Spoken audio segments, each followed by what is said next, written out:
Draw a graph between friction force acting on a body and applied force on it.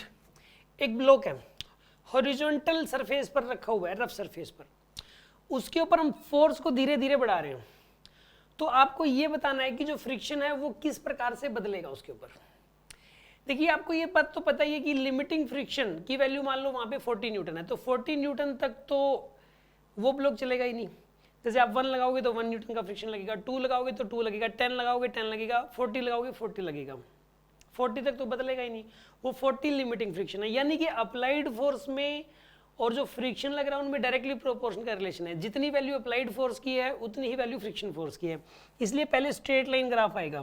जैसे applied force जितना करोगे limiting जो friction है static friction उतना ही हो जाएगा। फिर आपने अप्लाइड फोर्स को 20 कर दिया तो वो भी 20, आपने 30 कर दिया वो भी 30, ऐसा होगा, इसलिए ये स्ट्रेट लाइन पाथ है।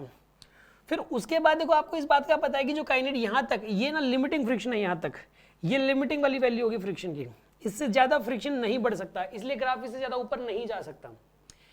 अब जब ब्लॉक चलना शुरू हो जाएगा तो उस टाइम जो फ्रिक्शन लगेगा वो काइनेटिक लगेगा, और जो काइनेटिक फ्रिक्शन है वो लिमिटिंग फ्रिक्शन से थोड़ा सा कम होता है। तो ये जितनी हाइट है, जो काइनेटिक फ्रिक्शन जो है ना वो कांस्टेंट रहेगा, मतलब उसकी वैल्यू कम ज्यादा नहीं होगी। अब आपने अप्लाइड फोर्स को और भी ज्यादा बढ़ा दिया, अब यहां से भी ज्यादा बढ़ाओगे तो ऐसे केस में काइनेटिक फ्रिक्शन लगेगा जो कि कांस्टेंट रहेगा, इस ग्राफ की हाइट कम ज्यादा नहीं होगी इस केस के अंदर। और यहां पर जो काइनेटिक फ्रिक्शन होगा वो लिमिटिंग फ्रिक्शन से कम भी है। तो इस प्रकार यही वो ग्राफ है जो कि फ्रिक्शन की वैल्यू को अप्लाइड फोर्स के साथ किस तरीके से चेंज होगा उस बात को रिप्रेजेंट कर रहा है।